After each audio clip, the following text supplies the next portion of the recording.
tarde. A gente está retornando aí do almoço. Espero que vocês tenham se alimentado adequadamente.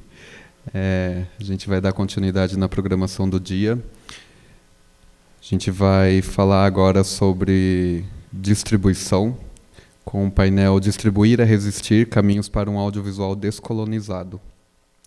Quando falamos sobre descentralizar o audiovisual, falamos também de mudar as formas de circulação e de dar visibilidade a obras que nascem fora do eixo, fora da lógica hegemônica, e que colocam o território, o corpo e o conflito no centro da narrativa.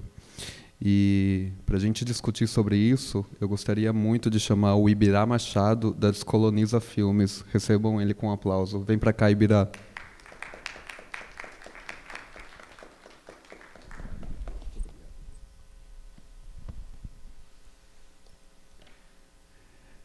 Pode ligar, ele demora um pouquinho para falar. Aí é o tempo. Oi. Isso. Ibirá, primeiro eu quero muito te agradecer pela presença. Eu te vi lá na Max, em Belo Horizonte, te mandei uma mensagem e a gente se conectou, conversou e tudo mais.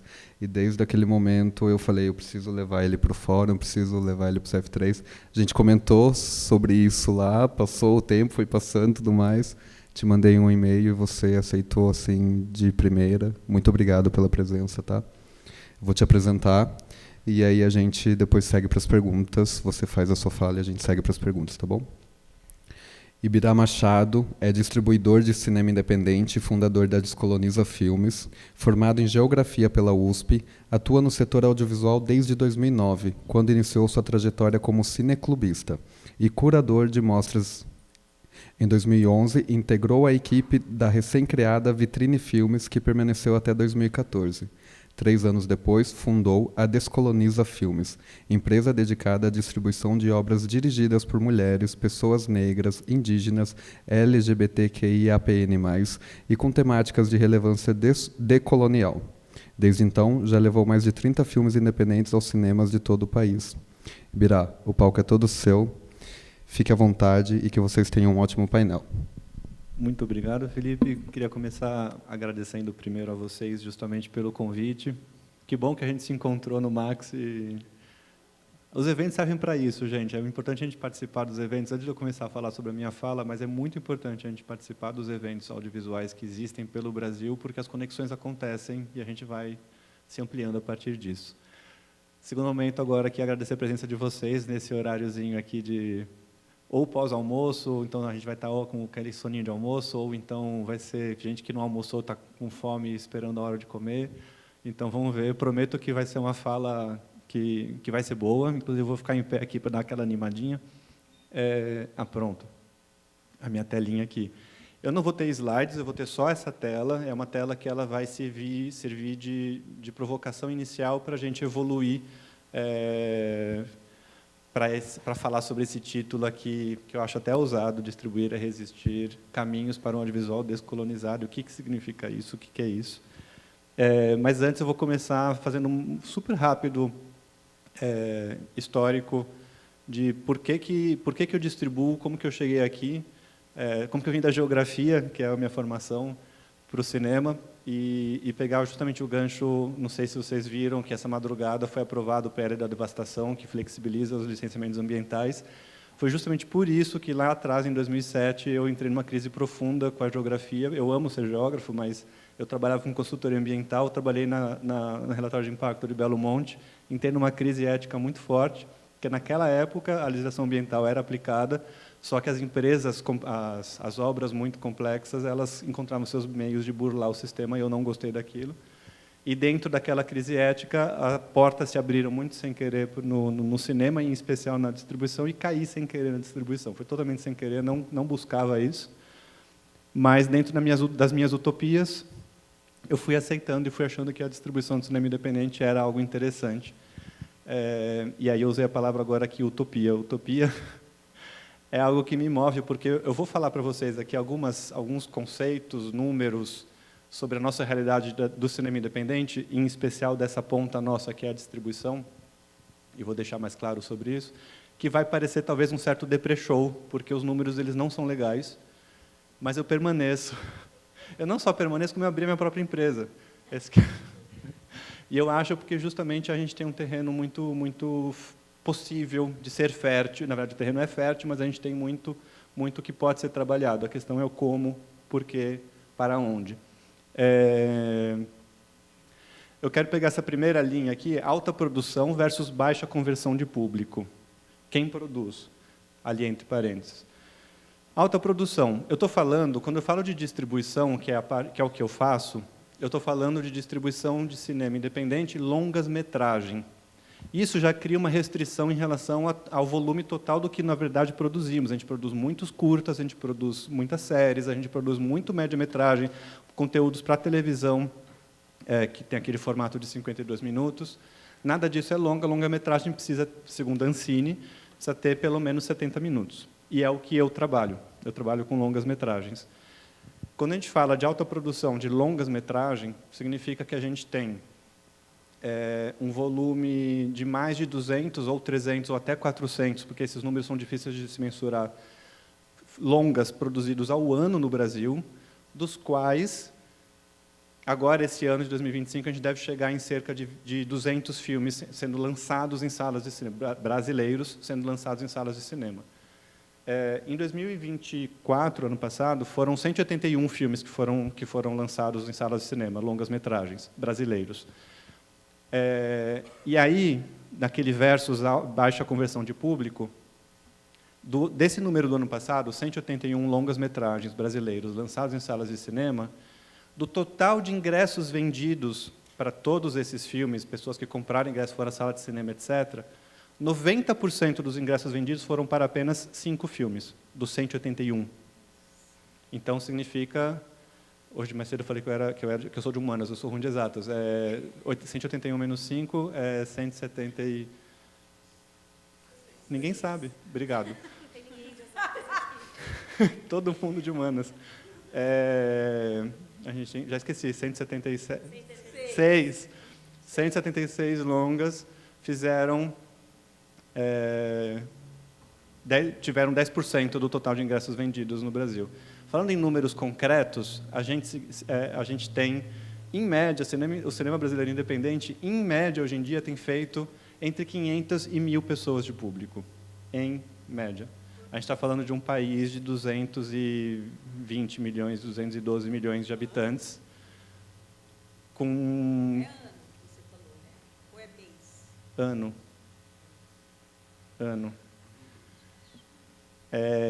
Essa é a parte que eu estou falando, esses números que eu estou dando para vocês é a parte do Depre Show. Daqui a pouco a gente vai para um momento que eu espero que seja mais inspirador e mais interessante.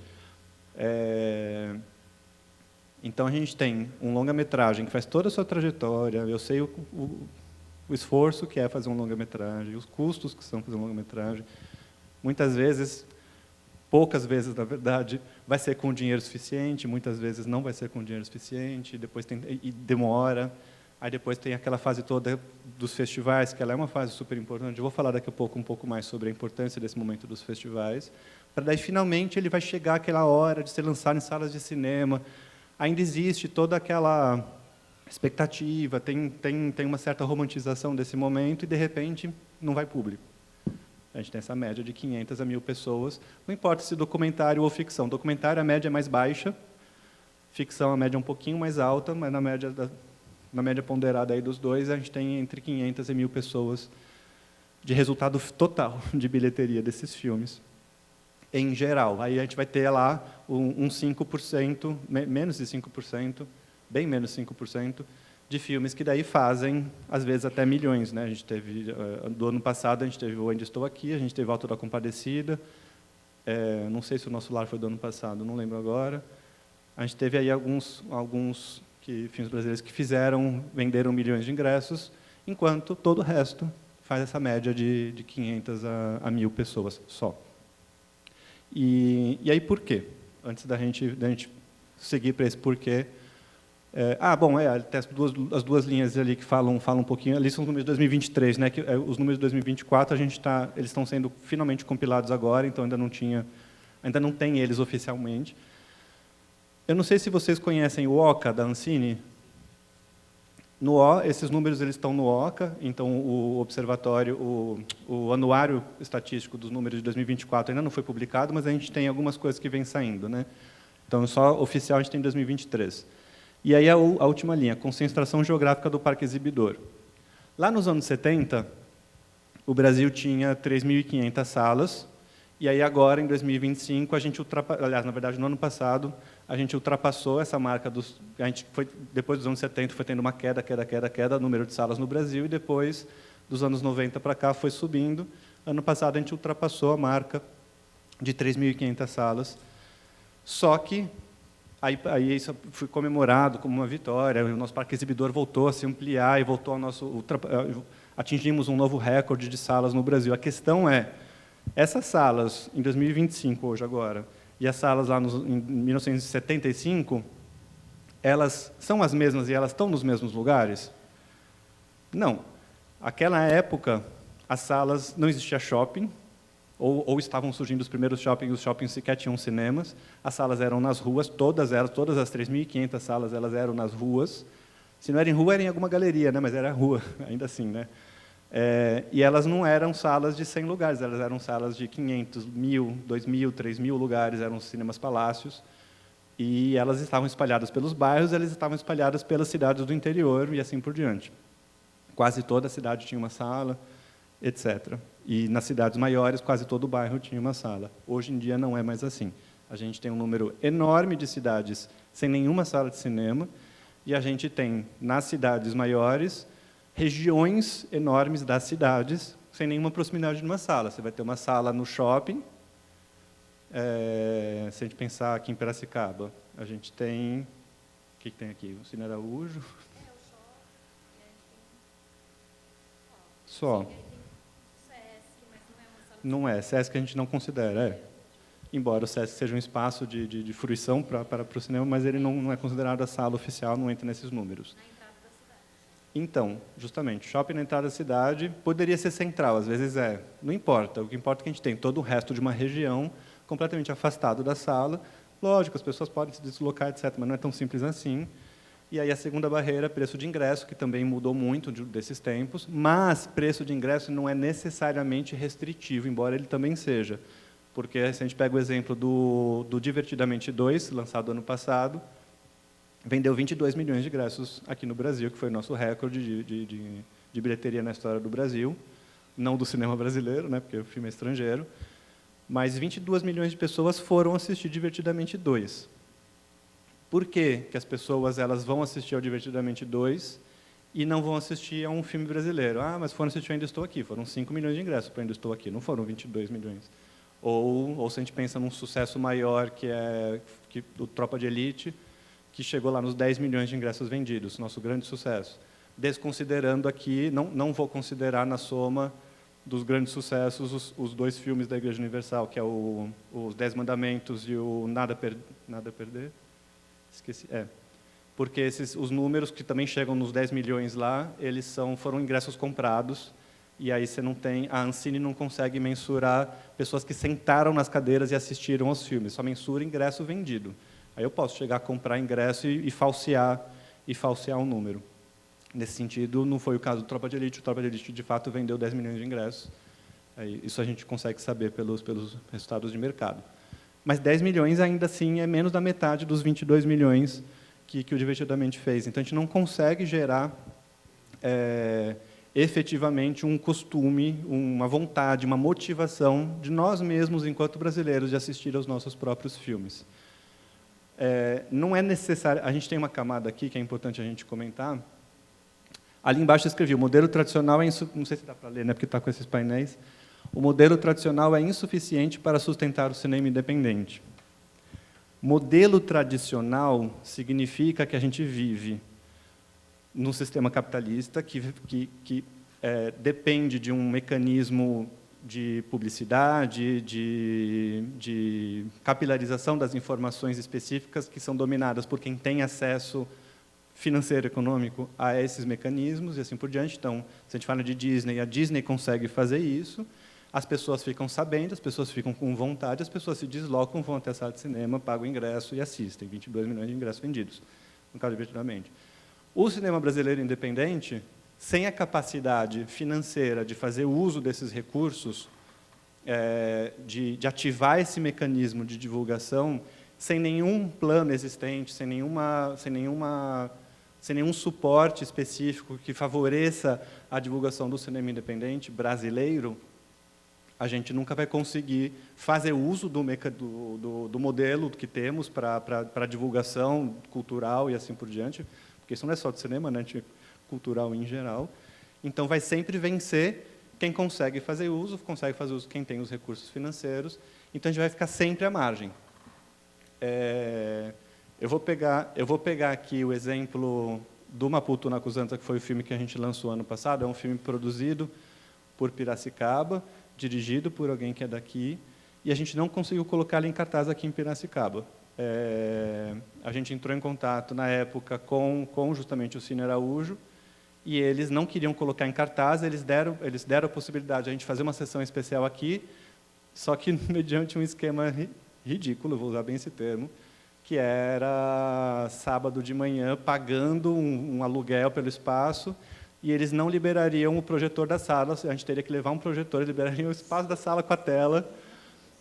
Aí é lógico que a gente recusou, isso seria assim, ofensivo, eu respondi com esses termos, isso é ofensivo, a gente está falando de cinema local, blá, blá, blá, etc., que geraria mídia, a gente estava trabalhando com assessoria de imprensa, a gente tem equipe de comunicação e tudo mais, não era falta de capacidade nossa de fazer aquilo ser um evento efetivo para a própria cidade. Mas a sala local, os programadores não são daqui. O programador do Cine Araújo fica em São Paulo. Não tem menor vontade ou interesse em fortalecer cinematografias locais. O pensamento deles é um pensamento que está totalmente automatizado.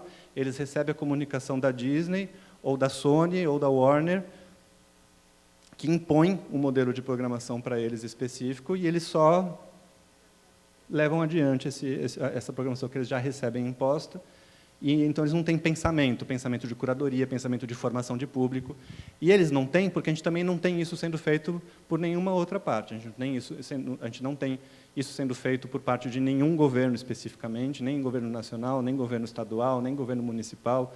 Isso eu não estou falando só daqui de Piracicaba, estou falando isso geral, a gente não tem nenhum modelo sendo pensado para a nossa formação de público. Quando a gente pensa no caso da França, por exemplo, que é um modelo bastante importante de se pensar, de se inspirar para fortalecer a cinematografia independente, e aí fazer só uma ressalva, porque na França a Ancine deles lá chama CNC. O CNC existe há 80 anos. A Ancine existe há 20 anos, então eles tiveram 4 vezes mais tempo de conseguir estabelecer uma política pública contínua, uma política de Estado contínua, que sustentasse esses fomentos que eu vou explicar para vocês. Lá, quando um filme independente é lançado, aliás, mentira, quando uma distribuidora vai preparar o lançamento de um filme independente na França, e eu estou falando filme independente, não necessariamente nacional, então, se eu sou um distribuidor na França e vou lançar um filme brasileiro na França, e esse filme brasileiro que está sendo lançado na França é independente, beleza.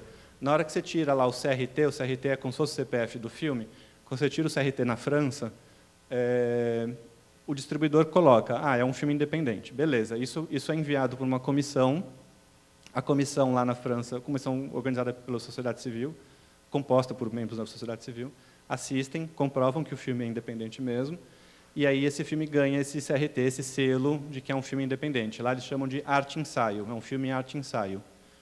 Quando esse filme arte-ensaio recebe o CRT e a distribuidora vai preparar o lançamento dele, o Ministério da Cultura francês, aliás, o próprio CNC, vai disparar um comunicado para o Ministério da Economia e para o Ministério da Educação. O Ministério da Economia já sabe que aquele filme, quando for lançado, vai ter isenção de imposto nas salas de cinema que programarem aquele filme, e o Ministério da Educação vai preparar um dossiê, um material pedagógico sobre aquele filme que vai ser enviado para as escolas do país. Aí, quando o filme é lançado, tanto a sala de cinema se sente um pouquinho mais inspirada em programar, porque ele vai ter isenção de imposto, então a sala não se sente punida ao programar um filme independente, porque essa é a lógica do exibidor. O exibidor ele sabe que, se ele colocar um filme independente, ele vai ter menos público do que se ele colocar um filme comercial. Isso vai acontecer em qualquer país do mundo. Então, como que a gente consegue contornar isso e conseguir fazer com que a lógica se quebre? Você não vai ser punido tendo menos público, a gente te dá isenção de imposto, então você compensa isso ao pagar menos imposto, mas a gente vai garantir que talvez você tenha assim mais público, e isso vai vir por esse trabalho que começa na base, porque aí a escola já recebeu material pedagógico e ela vai... Claro que se o filme for 18+, não dá, mas filmes abaixo dá para ir com colegial, e às vezes, possivelmente, com crianças mais jovens.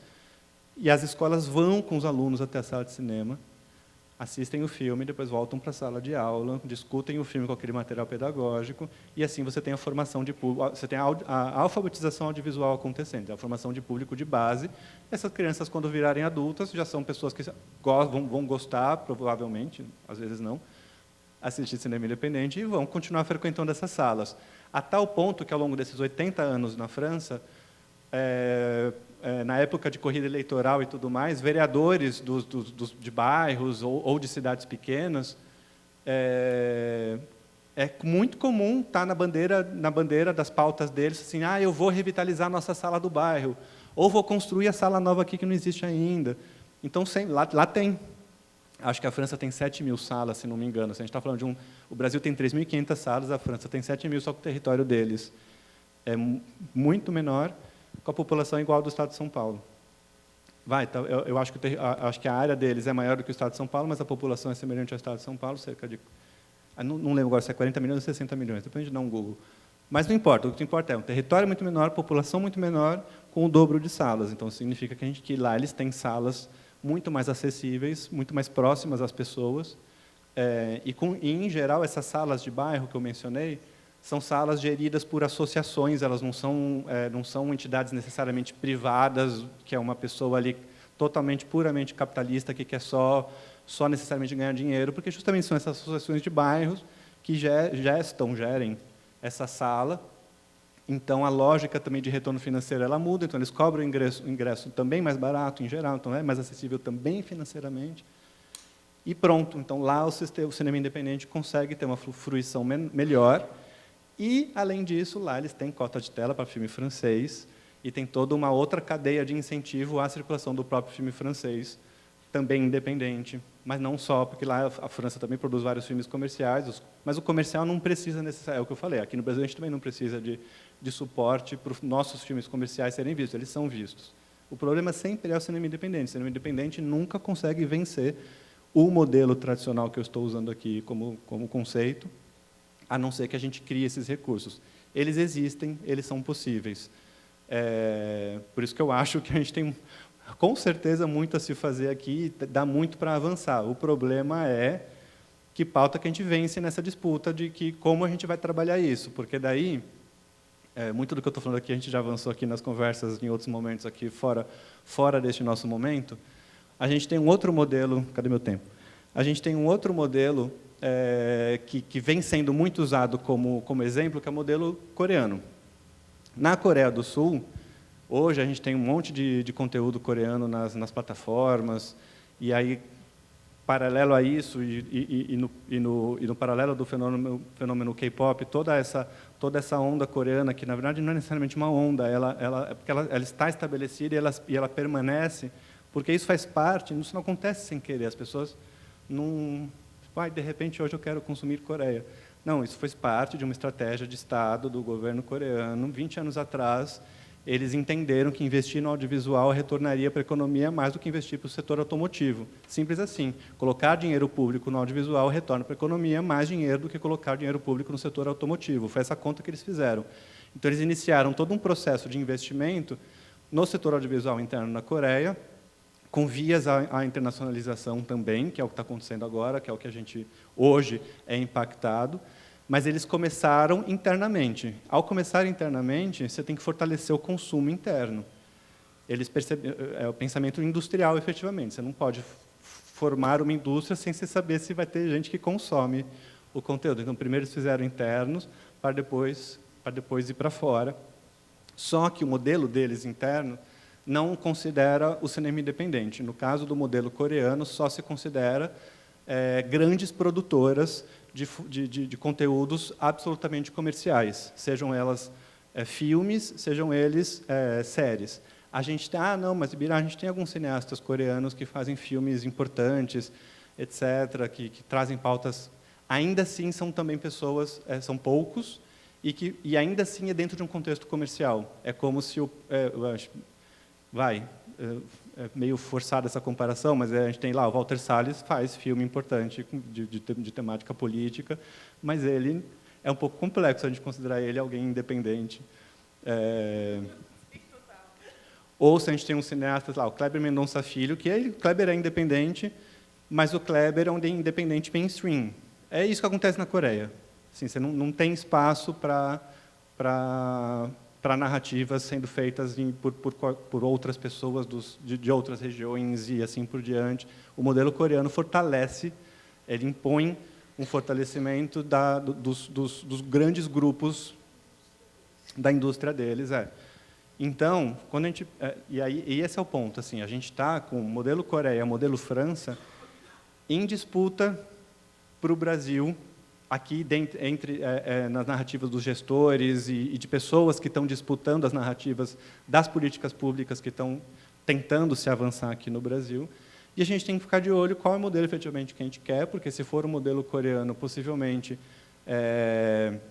o que a gente viu acontecer recentemente com a Lei Paulo Gustavo, e a PENAB também, Aldir Blanc e Lei Paulo Gustavo, que promove uma pulverização de recursos para a produção. Eu vou colocar aqui só um parênteses. É lógico que a gente pode questionar e colocar como crítica construtiva um olhar para aprimoramento de uma política pulverizada, porque é lógico que muita gente pegou dinheiro e não conseguiu dar conta de efetivamente fazer um conteúdo audiovisual que a gente possa considerar passível de ser comercializado e assim por diante. Isso importa menos nesse caso. O que importa é que a gente quer saber se é assim que a gente quer que a nossa política de Estado vá se desenvolvendo e isso garanta recursos para todas as nossas regiões ou não. Ou que a gente vai garantir que só tenha dinheiro realmente os grupos que já produzem normalmente, que vão ter uma capacidade de entregar algo comercializável nos olhos dos gestores e pronto. E aí, assim, a partir disso, a gente começa a fomentar uma estruturação de uma indústria. É um caminho também. A questão é, por que cinema é feito? Aí vem a provocação. E aí, por que eu, distribuidor, estou fazendo esse meu papel aqui nessa ponta final, enquanto intermediário entre o filme feito, porque alguém decidiu contar aquela história, e o público, que possivelmente vai escutar essa história. E aí esse é o ponto. A história ela é contada desde sempre. Histórias são contadas nos povos todos desde sempre. E elas são contadas com um propósito muito claro. Elas são contadas para manter a coesão daquela sociedade, para curar aquele povo, quando uma história é contada, você tem arquétipos inseridos nos personagens. Isso você pode decidir conscientemente ou não, não importa. Às vezes você está contando uma história sem ter a menor ideia de que cada um dos personagens da história que você está contando carregam arquétipos, e esses arquétipos, quando a pessoa escuta, vai ativar e reorganizar questões psíquicas, e isso vai contribuir ou para curar realmente questões nossas, ou para manter eu chamei de coesão social, né? Você vai manter a repercussão, a perpetuação daquela estrutura arquetípica, daqueles mitos dentro da pessoa, e aquela pessoa vai manter o padrão de comportamento e de voto político e de consumo econômico e assim por diante. Estados Unidos sabem disso tão bem, que a gente nem percebe o quanto que, na verdade, o cinema comercial estadunidense é puramente uma estratégia de Estado, sim, para a perpetuação do modelo norte-americano, estadunidense, europeu, capitalista, de consumo e político também. Claro que existe ali uma defesa em geral, de uma certa democracia, porém com um viés não escondido, capitalista. A jornada do herói é um exemplo disso. A jornada do herói,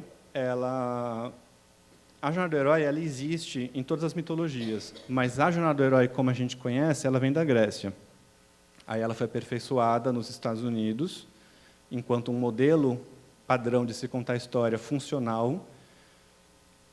Só que aí, quando a gente percebe esse modelo grego, aperfeiçoado pelos Estados Unidos, aplicado na cinematografia, que a gente aqui reproduz normalmente cegamente, é um modelo que perpetua o modelo capitalista patriarcal branco, nesses termos, nessa sequência. Eu não estou forçando nenhuma barra, isso são estudos já consolidados em relação a isso. Quando a gente olha outras cinematografias do mundo, da Índia, da Nigéria, que grandes polos produtores, grandes países produtores, você vai ver a jornada do herói se aplicar. Ela sempre vai estar, porque a jornada do herói, como eu falei, ela é universal, mas ela não vai estar como modelo básico da estrutura narrativa. Você vai ter outras estruturas internas míticas nas narrativas desses cinemas que vão se prestar à perpetuação dos modelos deles. Então, a gente quer perpetuar esse modelo, a gente não se coloca sequer a refletir como que a gente está contando nossas histórias. Então, tudo para chegar no porquê que eu distribuo.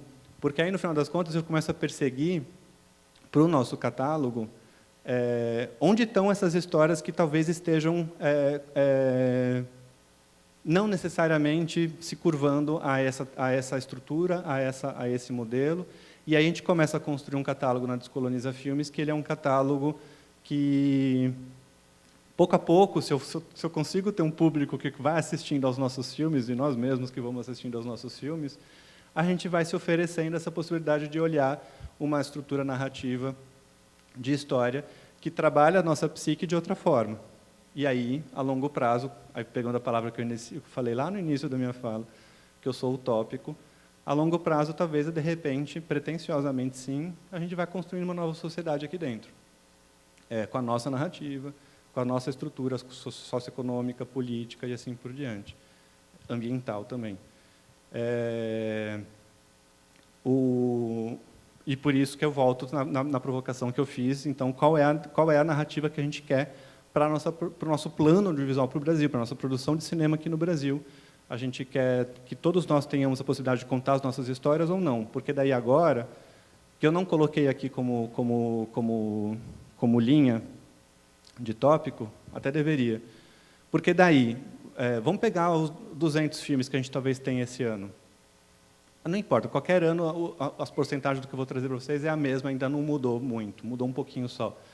80% dos filmes lançados no Brasil são dirigidos por homens brancos, 17% por mulheres brancas. Aí a gente tem 2% por homens pretos e geralmente 0% por mulheres pretas, geralmente 0% por indígenas e assim por diante. Então, se a nossa sociedade, enquanto estrutura demográfica, é bem diferente desses números que eu acabei de falar, a gente tem 54%, 56% de pessoas pretas no Brasil, homens e mulheres. Então, a gente tem minoria branca no Brasil. A gente tem maioria de mulheres, 51%, 52% são de mulheres.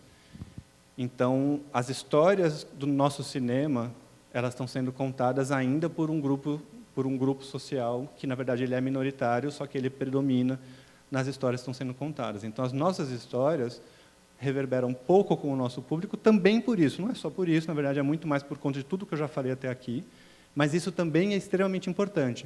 E aí, se a gente apoia um plano que vai fortalecer polos existentes, grupos econômicos, grupos de produtoras que já estão acostumadas, isso vai significar a perpetuação desse mesmo modelo de pessoas que já dominam o mecanismo. Aí, dentro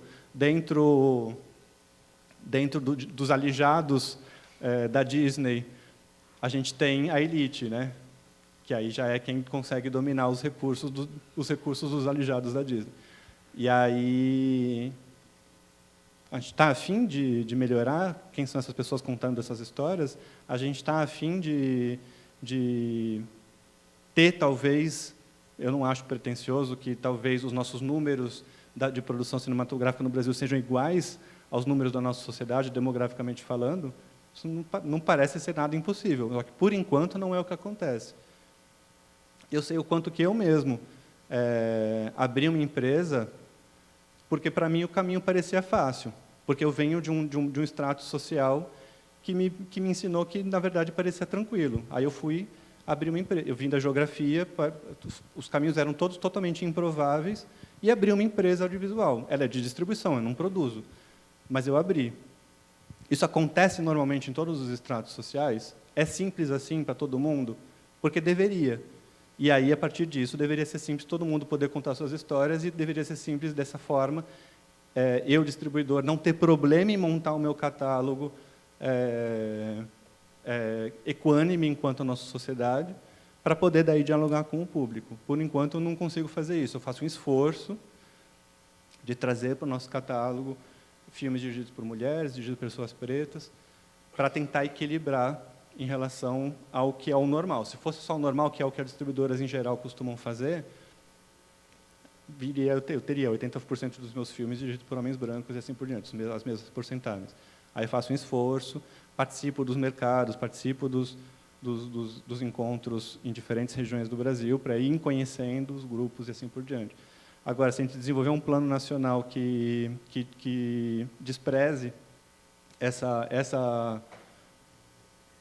Eu não gosto de ficar usando o termo pluralidade, que se usa muito, a diversidade, porque é besteira, assim, na verdade, desprezem quem somos enquanto grupo social, enquanto nação. Aí eu vou parar de conseguir encontrar esses filmes, e aí talvez eu até feche a minha empresa, se for esse o nosso caminho. Mas, por hora, eu permaneço utópico, não vou... Estou seguindo a minha trilhada, acho que tem muita gente fazendo filme, e eu ainda acho que esses números vão melhorar no sentido da... Se a gente está em 200 filmes esse ano, esses números devem crescer. Apesar das oscilações de políticas públicas, a gente tem avançado em relação a determinados tipos de acessos, a gente tem mais pessoas fazendo seus filmes, a gente só ainda não desenvolveu melhor esses nossos públicos. E aí esse é o caminho. A gente tem muito... 10 minutos. A gente tem realmente muito a fazer ainda na formação de público. Aí uma das coisas que na Descoloniza a gente está fazendo agora, isso ainda não se consolidou, porque é muito mais burocrático do que eu gostaria, mas vou anunciar para vocês, e fica aberto já o convite do que eu vou falar. Eu estou abrindo um outro CNPJ, que é da Descoloniza, que é um CNPJ de OCIP. Ele está já em processo de consolidação. Com essa ONG da Descoloniza, enfim, eu vou trabalhar com a formação de agentes culturais multiplicadores. Boa parte das distribuições que a gente faz com a Descoloniza, a gente trabalha a distribuição de impacto, porque muitos dos filmes que chegam até nós trazem uma necessidade de se criar mobilizações específicas a partir dos temas que os filmes trazem. Isso é um resumo bem simplificado do que é uma distribuição de impacto. Mas, ainda assim, a distribuição de impacto no Brasil, a lógica da distribuição de impacto, não só no Brasil, na América Latina como um todo, ela está muito desvinculada à sala de cinema, muito desvinculada ao momento de um lançamento comercial. Porque eu posso pegar um filme que fale sobre a preservação da Amazônia e trabalhar ele com vários coletivos, com secretarias de meio ambiente, enfim, com movimentos sociais, assim por diante, com escolas, universidades, e fazer isso acontecer, mobilizar um monte, o filme ser super conhecido nesses grupos, e isso acontecer totalmente separado a uma estratégia de lançar comercialmente o filme em salas de cinema e fazer com que essa mobilização de impacto possa se somar ao lançamento comercial. E eu acho que é isso que tem que acontecer, eu acho que tem que se somar, porque talvez com isso a gente não só consiga melhorar essa média dos 500 pessoas para um documentário, por exemplo, em sala de cinema, não só melhorar, como formar público, efetivamente. E aí, paralelo a isso, paralela à questão da campanha de impacto, desse grau de mobilização, se a gente pensa, voltando ao exemplo Piracicaba, que eu mencionei, se a gente consegue criar algum esquema de mobilização, isso vão ser experimentos que vão ser feitos, mas que são caminhos que a gente já viu acontecer em outros lugares e a gente pode tentar reproduzir. A gente vem tendo um fortalecimento de um movimento cineclubista também no Brasil, que renasce, vinha renascendo até antes da pandemia, na verdade, mas no pós-pandemia, graças de novo, a Aldir Blanc e Paulo Gustavo, vários conseguiram se reestruturar. A dúvida é se a continuidade se sustenta, mas vários, por hora, parecem consolidados num bom lugar. E se, a partir disso, a gente consegue criar um movimento não só junto aos cineclubes, mas em grupos e lugares pelo Brasil, onde já existam salas de cinema. Então, como eu mencionei, aqui a gente tem o Cine Araújo, beleza. E, de repente, eu consigo convencer o cinema de, na quarta-feira, ter lá uma sessão independente desse grupo da cidade, como se fosse uma ação cineclubista na própria sala de cinema, por exemplo. Na quarta-feira, que é um dia que ele vende menos ingresso, na terça, talvez, que ele venda menos ingresso. Em geral, a sala vai estar mais vazia. A gente consegue programar um cinema independente, um cinema brasileiro, que esteja sendo lançado no momento, então que está vinculado a uma campanha de comunicação que está em curso naquela hora, e assim por diante. Muito possivelmente, a gente começa a criar um movimento de formação de público que o capitalista, que o dono da sala de cinema, vai começar a entender que talvez aquilo possa funcionar para ele, e aí, pouco a pouco, ele possa programar em mais horários. O dono da sala de cinema, no nosso atual modelo, ele é igual a um dono de um supermercado. Ele vai colocar o produto ali na prateleira dele se o produto vender, senão ele não coloca. E, em geral, o cinema independente ele não coloca porque é o produto que ele acha que ele não vai vender. É só por isso. Muita gente acha que a distribuidora paga para a sala de cinema colocar o filme. A gente não faz isso, é o contrário. O cinema coloca o filme, ele vende ingressos e depois ele divide 50% da bilheteria com a gente. Ou 40%. Ele fica com 60% e a gente com 40%. Então, ele não vai colocar um filme que ele não vende ingresso. Então, a gente precisa convencer que ele vai vender ingresso, e, para convencer que ele vai vender ingresso, a gente precisa gerar um movimento de motivação de nós mesmos de querer ver os nossos filmes. Então, é um trabalho de formiguinha, porque a gente não tem nada sendo feito num esquema macro, mas é um trabalho de formiguinha que a gente vai começar a avançar. A gente vai começar, em princípio com algumas capitais maiores, nas quais a gente tem salas de cinema independente já, porque tem algumas capitais que existem salas de cinema independente, porém a gente permanece sem público. Então a gente vai começar nesses lugares, experimentar com esses lugares, para daí começar a ir para cidades médias de interior, onde já existem salas também, e começar a fazer esse movimento. E depois, se isso for dando certo, a gente vai multiplicando isso por aí. Então fica feito o convite para ficarem atentos quando a gente anunciar isso oficialmente, para abrir essa chamada aí, que a gente vai ver como é que vai ser exatamente o modelo, porque quanto mais... Bom, também vai ter que ver o volume de pessoas que a gente vai poder formar por vez, mas a ideia vai ser fazer esse trabalho de formação. Vai ser simples, na verdade, porque a ideia é muito mais dar uma capacitação para isso, para vocês serem depois multiplicadores disso. No mundo ideal, seria interessante que houvesse até uma certa bolsa para os multiplicadores, para garantir que exista um incentivo de verdade disso, mas é que isso, eu não posso prometer nada ainda enquanto não tiver a estrutura funcionando. Mas a ideia é essa. Gente, eu acho que é isso. Eu disse que faltam 4 minutos para a gente começar as perguntas, mas acho que eu dei conta de falar o que eu precisava falar hoje com vocês. E, em princípio, eu imagino que isso gerem dúvidas ou ideias ou coisas. Então, por favor. Obrigado, gente.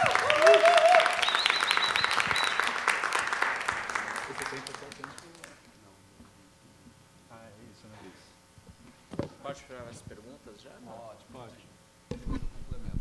Tá bom. Fala o nome e a cidade para gente, por Eu favor. sou Renato Cândido, sou de São Paulo, da capital. E, Bira, como que você tem se organizado em relação, pelo menos a Descoloniza, em relação às outras formas, esses outros lugares de exibição, pensando até a Lei 13.006, pensando fábrica de cultura, circuito, as salas de cinema que tem, no caso, na capital, nos CELS, SESC e outras formas, alguma associação, essa sala que é de múltiplo uso, que pode ser um cinema, como que você tem se organizado nessa distribuição de impacto? E aqui, num sentido utópico, aqui de você poder falar um pouco, porque a Ancine, todas as políticas dela, ela traz muito essa noção de concentrar, mesmo um pouco no que você trouxe, esse modelo coreano, e pouco de pulverizar. E como que você analisa a atualidade, inclusive das ações afirmativas, nesse sentido de disputa sobre a narrativa da economia do audiovisual dentro da Ancine? São essas duas questões amplas, mas são questões. Obrigado, querido. Eu vou falar primeiro sobre o circuito SPCine, porque eu sou muito crítico ao circuito SPCine, não a existência dele, eu amo a existência do circuito SPCine, mas eu sou muito crítico a como ele é usado. O circuito SPCine, ele segue a lógica... acabou a tela ali. Do modelo tradicional. O circuito SPCine, ele oferece à população o que eles querem assistir, e aí eles vão falar, quero assistir o Divertidamente 2. E aí a SPCine programa Divertidamente 2. Então, não existe nenhum incentivo no circuito SPCine dos céus à programação de cinema independente, nem cinema brasileiro, não importa. Não existe nenhum incentivo, a lógica é o que vocês querem ver. É lógico que a população vai falar o que elas querem ver, que é o que elas sabem que existe. Se elas não sabem que existe o cinema brasileiro, elas não vão pedir o cinema brasileiro, e a SPCine não programa o cinema brasileiro. Ano passado, justamente na época do Divertidamente 2, a SPCine inaugurou umas 5 salas novas em Céus, e aí, naquela época que a SPCine inaugurou essas salas, estava em cartaz uma animação brasileira aqui do interior, que é o Tec Tutti, e estava em cartaz, e o Tec Tutti estava indo bem de bilheteria, foi lançado pela Vitrine, só que nas cerimônias de abertura dessas salas, a SPCine programou Divertidamente 2. Uma cerimônia de abertura, mas é para reagir, sim, faz barulho mesmo. Na cerimônia de abertura, você não tem preocupação de se vai ter público ou não vai ter público. É uma cerimônia de abertura de um equipamento cultural novo. A população vai de qualquer forma. Coloca o cinema brasileiro. É uma animação de qualquer forma, igual Divertidamente 2. Não, colocou Divertidamente 2. Então, assim, eu não tenho, enquanto distribuidor, eu não tenho controle. Eu ofereço sempre ao circuito SPCine os filmes que eu estou distribuindo, mas eles vão escolher se eles querem ou não, e, em geral, é o não. Aí, claro que a circuito SPCine tem salas centrais, tem o Olido, tem o CCSP e tem algumas outras, que daí sim eles programam esses filmes, mas daí não estão nas periferias, né? Só a semana que vem eu vou lançar uma animação infantil, que é o Tiago e Isis e os Biomas do Brasil. Aí eu consegui combinar com a SPCine eles programarem em todo o circuito a partir de agosto, porque daí retoma as aulas para poder trabalhar com as salas de aula. Então, aí eles vão programar. Só para também não falar que eles nunca me atendem, eles atendem. Mas aí, fora isso, os demais espaços, é isso, a gente sempre trabalha com os demais espaços na medida do possível. Quando eu digo na medida do possível, se a gente tem braço suficiente para alcançar e contatar e organizar sessões com esses demais espaços. Quando eu digo demais espaços, são todos os espaços possíveis. A gente acabou de fechar uma parceria com uma ocupação do MTST lá perto do metrô Ana Rosa, em São Paulo, porque eles estão abrindo um espaço, meio que um cineclube, uma sala de cinema, dentro da ocupação, e a gente fez uma parceria que a gente vai começar a exibir alguns dos filmes nossos lá, e a gente tem feito isso não só em São Paulo, como em várias outras regiões do Brasil. A questão é que é isso, ou a gente não tem braço suficiente para alcançar todas elas, ou os espaços também, lógico, existe uma oferta muito grande de conteúdo sendo oferecidos, né? Então não dá para a gente achar que todo filme que a gente vai lançar e fazer um trabalho de impacto efetivamente, a gente vai conseguir todos os espaços, porque tem muitas outras coisas chegando, justamente, a gente está com 200 longas sendo oficialmente lançados, mas fora esses 200 longas sendo oficialmente lançados no ano, tem muitos outros materiais que não são oficialmente lançados, mas que também estão sendo trabalhados, disputando pelos mesmos espaços. Eu entendo tudo isso e eu não brigo por espaço. Eu acho que a gente tem que ir entendendo quais são as possibilidades de fruição dentro do que temos, né? Eu não vou querer nunca ser a Disney. A questão não é essa, assim. Eu não quero reproduzir um modelo que despreza o resto, né? A gente tem que entender que existe. Qual que era a outra pergunta? Da Ancine, em relação às narrativas econômicas. Não, então a Ancine, no presente momento, ela permanece com a estrutura que iniciou no Temer-bolsonarismo. Apesar da gente não estar no governo Temer-Bolsonaro, a Ancine permanece com essa estrutura. Então, por enquanto a Ancine não mudar a presidência e parte da diretoria, a gente vai continuar tendo o impulsionamento de políticas públicas via Ancine, que tenta favorecer, priorizar, na verdade, quem já está consolidado no mercado. Justamente, a Ancine já está prestes a mudar a diretoria, prestes a mudar a presidência, por isso que a gente tem que ficar muito em cima mesmo em relação a isso, e pautar, de nossa parte, quais são as vontades nossas em relação a essas políticas públicas possíveis para a gente. Está vindo arranjos regionais, por enquanto, ainda nessa estrutura, que é um mecanismo que mesmo sendo arranjos regionais, que supostamente vem com essa... Para mim é marketing verde. Vamos lá, vamos pluralizar, diversificar. Só que, na verdade, é um mecanismo que vai, mesmo regionalmente, só favorecer pequenos grupos que já estão fazendo isso nessas outras regiões. Não só São Paulo e Rio. A gente tem que pautar. Próximas. Desculpa. Não, pode vindo. Ou você. Nome e cidade, e a gente vai batendo um papo aqui rapidinho. Sobre a Ancine, só um compartilhamento aqui sobre o evento mesmo.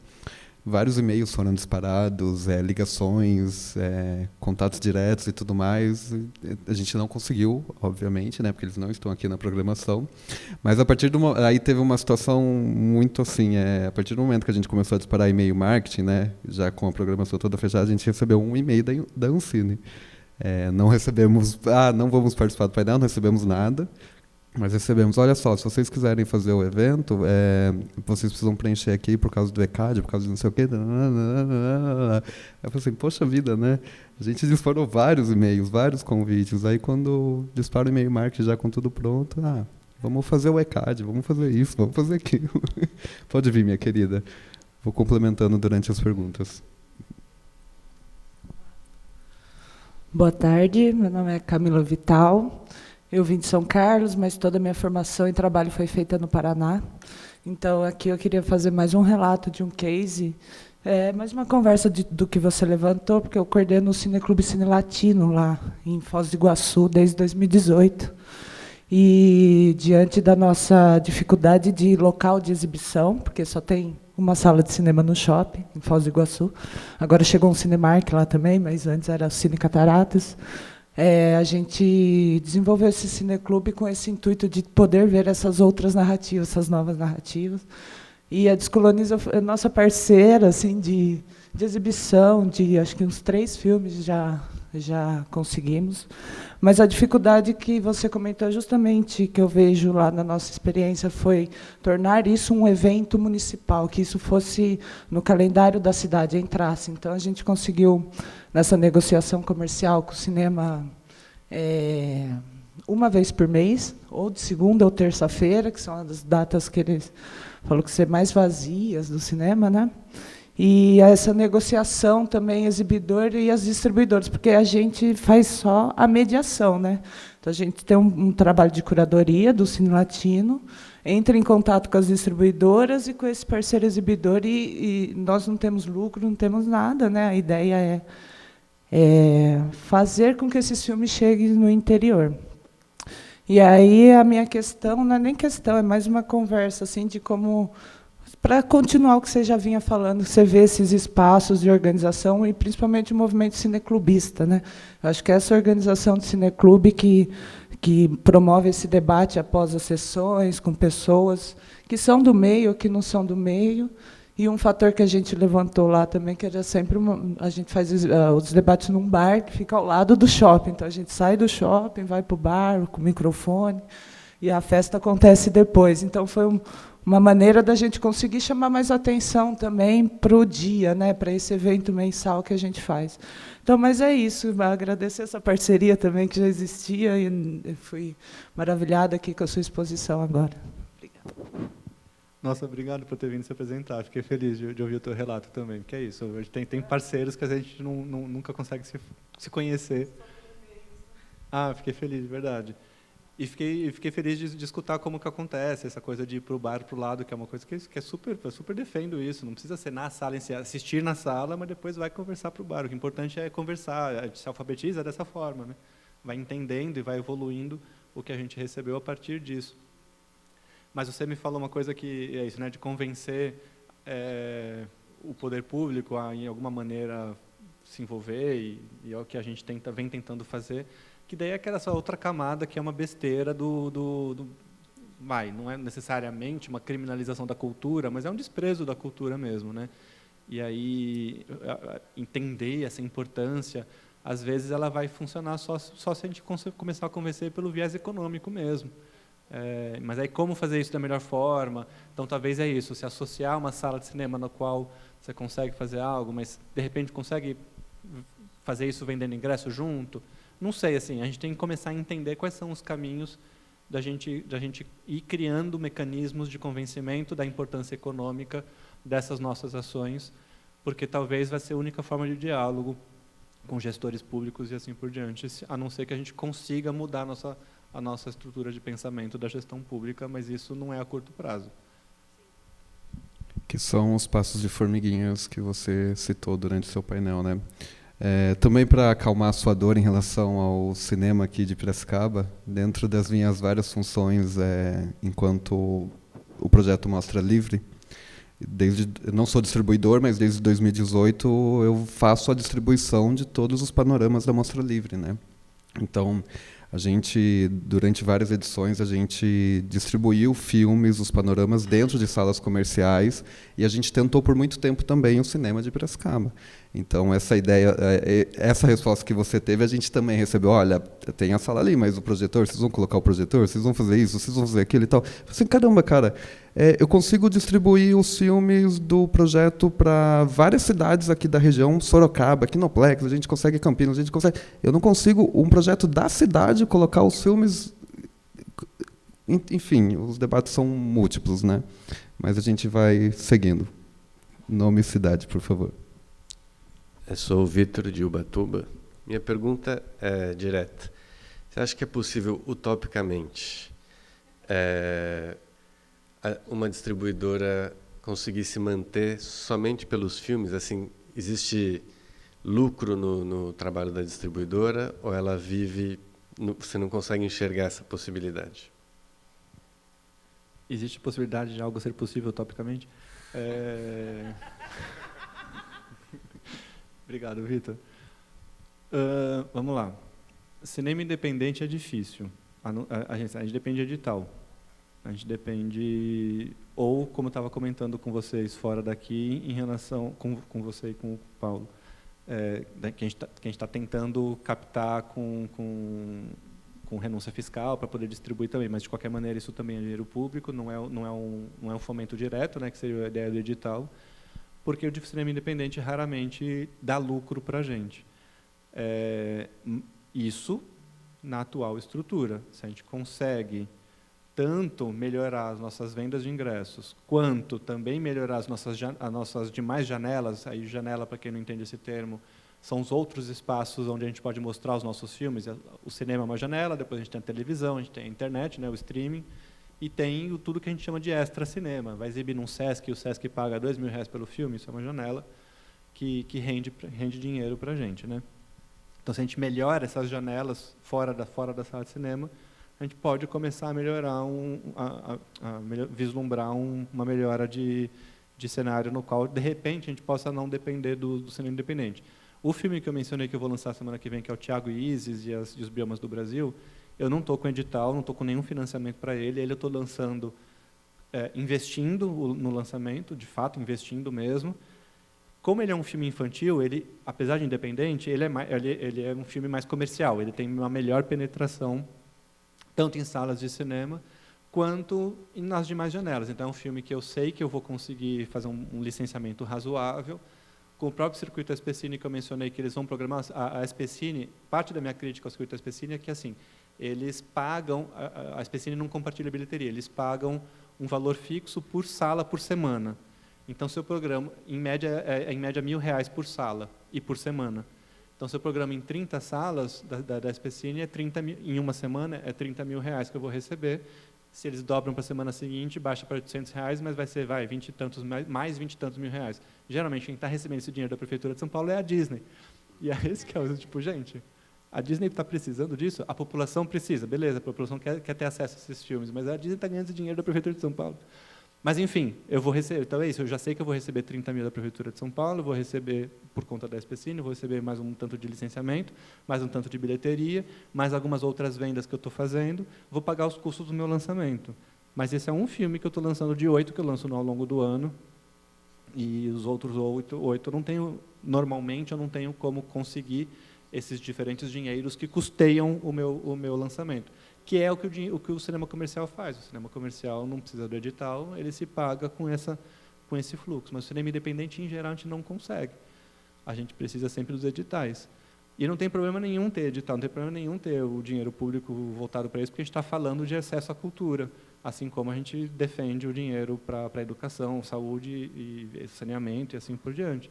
É um item básico da nossa coesão social, do nosso funcionamento social. A questão é que não temos um plano para isso. Não temos algo consolidado para isso, por hora. Mas vamos ter. Gente, nosso tempo já está um pouquinho estourado. Ibirá é uma pessoa maravilhosa, né? Dá vontade de ficar discutindo e conversando e tudo mais. Ele vai estar por aí no evento, vocês trocam junto com ele, tá? A gente vai... Obrigado, Ibirá. Eu que agradeço. Por toda a colaboração. Uma salva de palmas. E agora é o tempinho da gente se ajustar novamente. A gente volta às 2h, quer dizer, já é 2h10. Mas para o painel Cultura, Audiovisual e Negócios, com a Sui Coutinho, com a Patrícia Pau e com o Márcio Yatsuda, tá bom? Até daqui a pouco.